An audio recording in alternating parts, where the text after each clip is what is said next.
Welcome to Madhumita's food court. আজকে আমি আপনাদের জন্য নিয়ে চলে এসেছি একটা ব্রেকফাস্ট রেসিপি, যেটা খুবই হেলদি এবং এটা সবার জন্যই বাড়িতে বানাতে পারেন।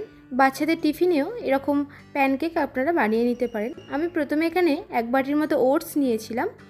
ওটসটাকে এখন আমি গ্যাসের ফ্লেমটাকে লোতে দিয়ে তাওয়াতে আমি ভালো করে এটাকে ড্রাই রোস্ট করে নিচ্ছি। যখন ওটস থেকে সুন্দর গন্ধ বেরোতে শুরু করবে তখন জানবেন ওটসটা ড্রাই রোস্ট হয়ে গেছে। তখন গ্যাসের ফ্লেমটাকে বন্ধ করে দিয়ে ওটসটাকে ঠান্ডা করে নেবেন। এদিকে আমি 2টো ডিম নিয়ে নিলাম, দিয়ে দিলাম এখানে কলা। আমি এখানে 1টা এবং হাফ আমি কলা ব্যবহার করেছি। দেখুন, আমি এখানে 1.5খানার মতো কলা ব্যবহার করলাম। দিয়ে কলাটাকে আমি এখানে ভালো করে ম্যাশ করে নিচ্ছি। অবশ্যই এটা আপনারা ব্রেকফাস্টে একবার হলেও ট্রাই করবেন, খেতে অসাধারণ লাগে। কলা এবং ডিমটাকে মিশিয়ে নিয়েছি। এরপরে মিক্সি জার নিয়ে নিয়েছি, এখানে ড্রাই রোস্ট করে রাখা ওটস দিয়ে দিলাম। আপনারা ওটসের জায়গায় ময়দাও ব্যবহার করতে পারেন। এরপরে দিয়ে দিলাম স্বাদ মতো লবণ। দিয়ে এটাকে এখন আমি দেখুন ভালো করে গুঁড়ো করে নিয়েছি। আমি ঠিক এই রকম গুঁড়ো করেছি, আপনাদের দেখিয়ে দিচ্ছি। এরকম আমি গুঁড়ো করে নিলাম। এরপরে আমি এর মধ্যে এখন অ্যাড করে দেব কলা এবং ডিমটা।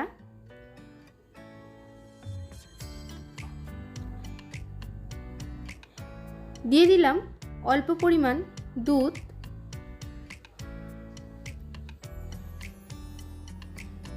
দিয়ে এবারে আমি এটাকে ভালো করে আমি একটা পেস্ট বানিয়ে নিলাম। দেখুন ঠিক এইরকম হয়েছে। আমি টেক্সচারটা আপনাদের দেখিয়ে দিচ্ছি।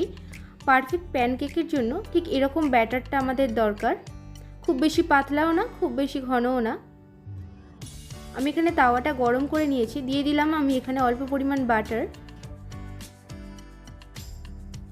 এই সময় গ্যাসের ফ্লেমটাকে অবশ্যই লোতে দিয়ে তারপরেই প্যানকেকের ব্যাটারগুলো আপনারা তাওয়াতে দেবেন। খুব হাই হিটে রান্না করলে প্যানকেকগুলো কালো হয়ে যাবে, ভালো লাগবে না খেতে। একটু সময় ধরে এটা করবেন। দেখুন ঠিক এরকম দেখতে হয়েছে আমার প্যানকেকগুলো। এটা 2 দিকটা আমি ভালো করে উল্টে পাল্টে ভেজে নিলাম। এতে খুব বেশি বাটার বা তেল দেওয়ার প্রয়োজন নেই, যেহেতু এটা ব্রেকফাস্ট রেসিপি আমরা বানাচ্ছি। এটা খুব কম অয়েলেই আমরা বানাবো। আস্তে আস্তে সব প্যানকেকগুলি এখন আমি ভেজে নেব। এটা বাড়িতে ট্রাই করে অবশ্যই আমাকে কমেন্ট করে জানাতে ভুলবেন না।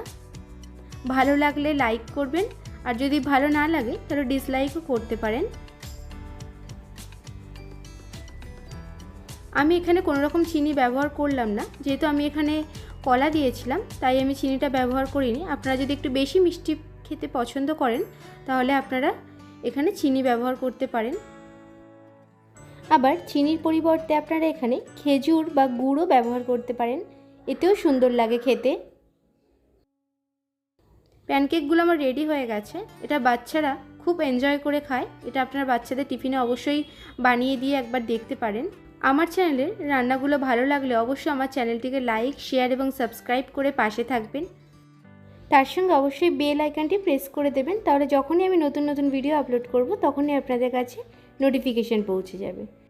আবার আসছি নেক্সট ভিডিওতে নতুন কিছু রেসিপি নিয়ে। ধন্যবাদ।